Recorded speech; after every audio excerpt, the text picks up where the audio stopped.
Alhamdulillah kita malam hari ini sengaja saya kumpulkan sebagai penanggung jawab umum dari kegiatan ini. Ada beberapa hal yang kiranya penting untuk saya ingatkan. Yang pertama, bahwa ini adalah karantina tahfiz yang pertama kita adakan di pondok kita ini. Yang pertama. Sebelumnya ini belum ada.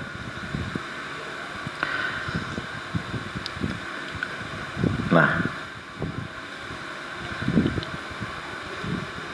letting pertama itu biasanya jadi ukuran, ya. Jadi apa? Jadi ukuran letting pertama itu. Nah, jadi saya ingin anakku sekalian tanamkan dalam hati kita bahwa ini sesuatu yang besar. Nah, jadi kalian semua yang hadir ini ya, sedang dipersiapkan untuk sesuatu yang besar.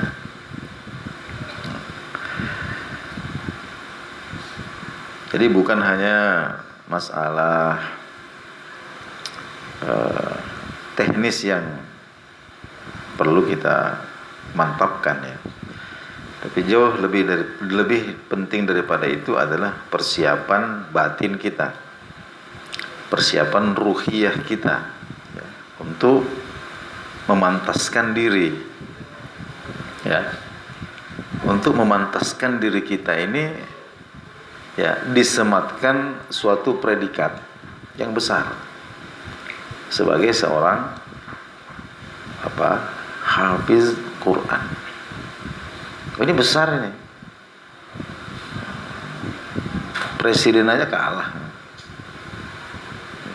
Kenapa? Karena ini pekerjaan seumur hidup. Ya. Jadi habis menjaga Quran itu pekerjaan seumur hidup. Paham belum? Seumur hidup paham? Ya. Paham ya? Nah, seumur hidup anakku sekalian.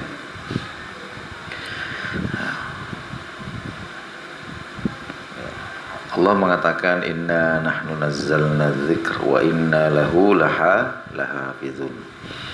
Sungguhnya kami turunkan Quran dan kami senantiasa menjaganya. Pasti kami senantiasa menjaganya.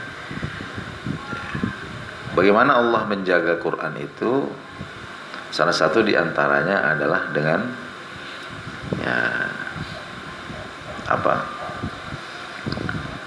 menerima lamaran. Ya, menerima lamaran dari hamba-hambanya yang ingin bekerja. Bekerja sebagai apa? Sebagai penjaga Al-Quran. Jadi Quran ini kita jaga dengan semuanya boleh hilang kecuali hafalan kita. Istri nanti mau hilang kok. Yang penting hafalanku masih ada. Oh, paham nih? Oh, ini berat ini, enggak bisa enggak bisa main-main, ya. Tidak bisa main-main. Ya, makanya kan derajatnya juga tidak main-main. Orang betul-betul. Nah, oleh karena itu anakku sekalian, kita secara teknis sudah siap. Semuanya sudah siap. Penunggu sudah siap, tempat juga sudah siap.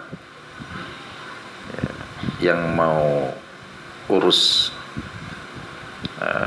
khidmatannya juga sudah siap. Macam-macam sudah kita siapkan. Yang tidak bisa saya jamin itu hanya satu. Apa itu? Kesiapan ruhiyahmu. Ya. Paham ya? Kesiapan ruhiyah. Ruhiyah itu nyambungmu itu loh.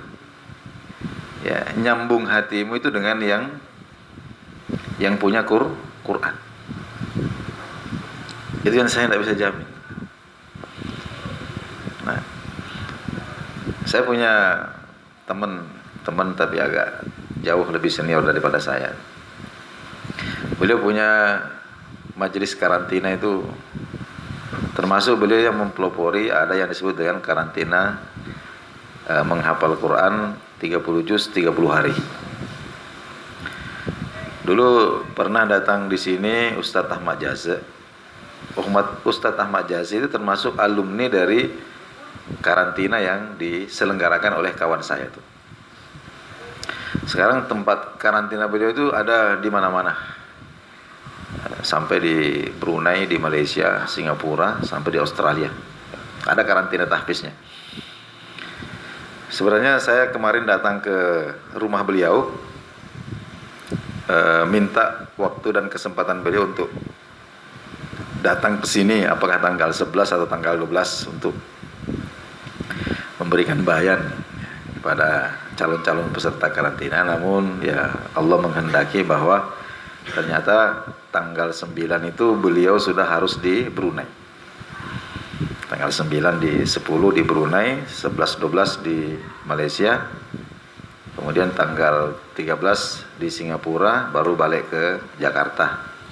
Jadi beliau katakan belum sempat karena agak mendadak, padahal masih kurang 10 harian ya. Sebenarnya ternyata beliau sudah padat. Beliau cerita begini, itu yang paling penting untuk disiapkan itu adalah faktor jiwa, ya, ruhiyahnya, jiwa kita, mental kita. Karena peserta saya itu katanya Ustaz macam-macam. Ada yang 0, masuk karantina itu 0, belum punya hafalan sama sekali kecuali surah Al-Fatihah dan beberapa surah pendek. Tapi ketika karantina berjalan, ternyata luar biasa pesatnya. Baru hari ke-20 itu sudah 30 juz setorannya. Baru hari ke-20. Ada yang seperti itu. Padahal mulai dari 0. Ada juga yang istilahnya itu ibarat bola itu. Ibarat bola mau dimasukkan ke gawang. Itu yang penjaga gawang itu udah pingsan. Penjaga gawang sudah tinggal mau dicungkil lah ini. Kurang-kurang 4 juz. Sudah banyak bekalnya. Ya. Kurang-kurang 5 juz. Ternyata masuk karantina sampai selesai karantina belum tembus-tembus. Wah, ini kita harus harus hati-hati di sini. Ya, karena ini tidak main-main ini ya, tidak main-main. Nah, oleh karena itu anak-anakku sekalian, saya ingin kalian memahami ini. Ya. Artinya kita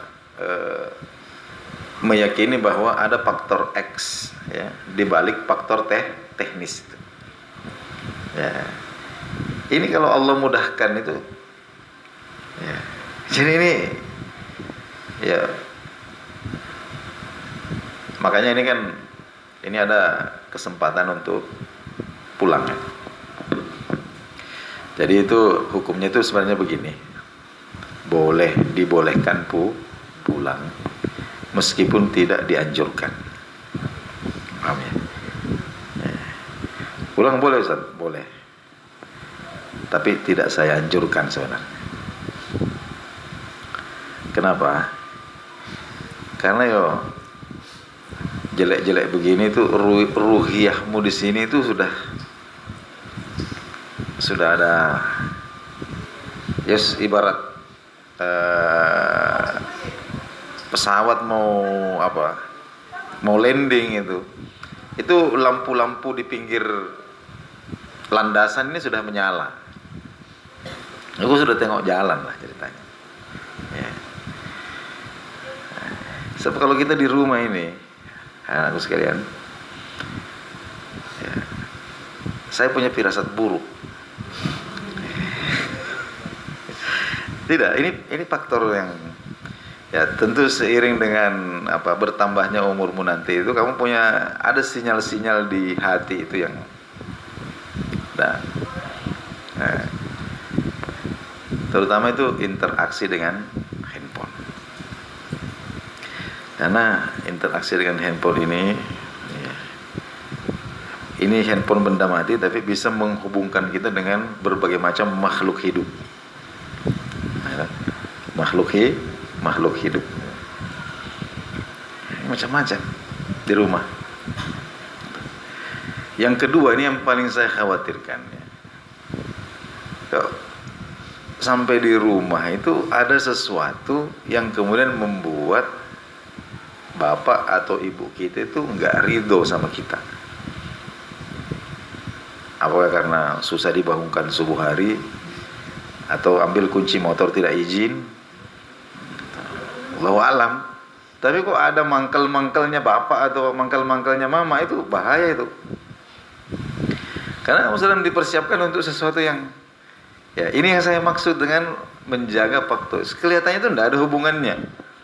Oh, jangan mengatakan lah hafalan saya itu biasanya saya bisa nyetor satu hari itu saya bisa nyetor sampai 4-5 halaman, 6 halaman. Apalagi saya ini sisa 6 juz, sisa 5 juz, gampang ji. Wallahu a'lam. Ya mungkin tahu tiba di sini hari pertama tiba-tiba gigimu sakit sekali. Dan sakit gigi ini berlangsung selama 10 hari. Agak sembuh-sembuh sedikit gigimu tiba-tiba kambuh lagi mamu. Loh ini faktor-faktor seperti ini jangan diremehkan. Ya. Jadi ini ibarat apa? Ini ibarat kita ini mau masuk di lautan lepas. Ini betul-betul harapan kita itu hanya Allah Subhanahu wa taala. Ya, karena ini perkara yang besar. Ya. Jadi saya ulangi, boleh pulang, tapi tidak dianjurkan. Ya, hukumnya makruh lah. Ya, cuma saya juga sebenarnya dulu itu waktu musyawarah. Semua usul itu mengatakan untuk yang karantina tahfiz tidak ada berpulangan, semua.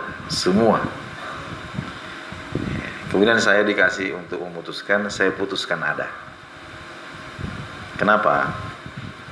Tidak tahu. Ilhamnya begitu. Karena ya memang perpulangan ini memang ada hakmu juga di situ. Ya, ada hakmu. Ya. Namanya hak itu zalim kalau saya tidak kasih. Zalim kalau saya tidak kasih. Tapi meskipun saya kasih, kamu punya pilihan untuk menimbang. Karena kamu juga tidak wajib pulang. Wajib pulang nggak? Tidak. Ya, tidak wajib pulang. Ya, tapi saya itu kalau saya tidak kasihkan ini hakmu, saya itu zalim sama kamu. Bawa kosan apa? Hakmu itu betul libur memang ya. Jadi saya kasih. Tapi kamu punya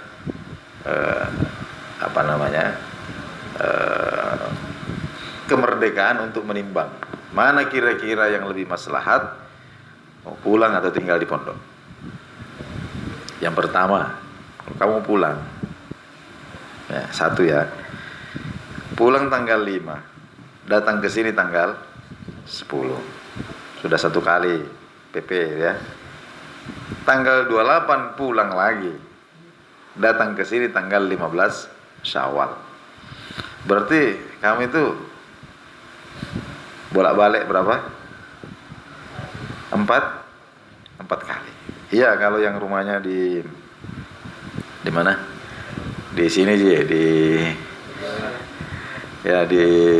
Lalangnya Ji. Tapi kalau yang di Morowali ini, Masya Allah. Morowali itu 2 hari 2 malam Pak. Itu pantai timur sana itu. Pesisir. Kalau mau masuk Sulawesi Tengah. Berapa ongkosnya? Berapa ke Morowali? Berapa? Hah? 2 200 ribu, balik ke sini 200 lagi, belum makan di jauh, paling sedikit PP itu 500 ribu. Tanggal 28 pulang lagi, balik lagi 1 juta. 1 juta itu ya, orang tua itu tidak mungkin mengatakan tidak. Karena saya ini orang tua, saya juga punya anak. Meskipun saya itu nggak punya uang, kalau anak saya minta, nggak pernah saya bilang tidak ada. Meskipun memang tidak ada, saya pasti bilang ada Cina. Nanti saya di mana cari utangan ini, apalagi mau digadaikan ini. Ya, kalau anak yang perlu itu, ya. Tapi kita anak ini yang harus ngerti. Jangan pikiranmu itu seperti anak sekarang itu. Siapa suruh punya anak? Oh, anak-anak bilang begitu.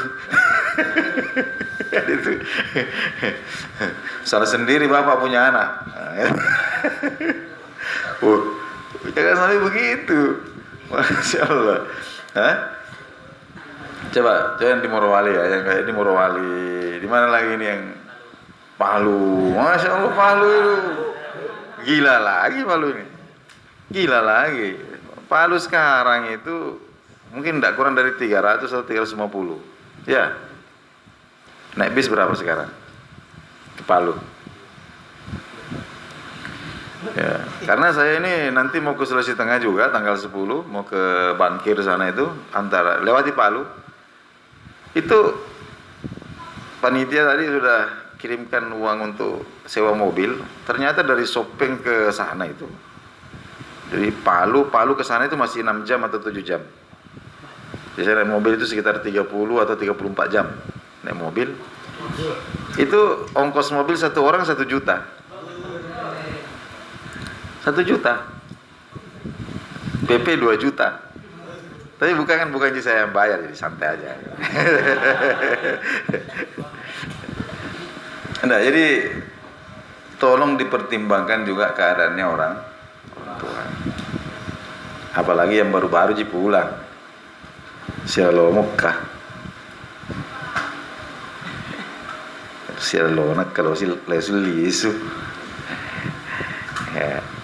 Jadi itu ya. Jadi itu yang pertama ya. Yang pertama itu dipertimbangkan itu. Ya. Ongkos. Ya. Jangan kau pikir saja, karena begini, itu memang orang itu kalau ya mau ada event yang event yang katakanlah mungkin